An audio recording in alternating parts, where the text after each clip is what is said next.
You could. Lennon had married Cynthia Powell in August 1962, and they had a son together who they called Julian, named after John's mother. Cynthia had to keep a very low profile during Beatlemania. This divorce in 1968 had him remarry Japanese avant-garde artist Yoko Ono, whom he had met in India Gallery in November 1966. John and Yuko's artist partnerships became a cause for further tension within the group.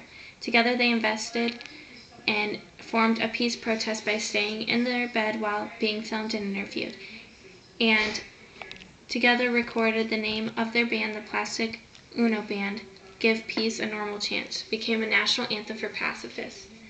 John Lennon left the Beatles in September 1969, just after the group completed recording Abbey Road.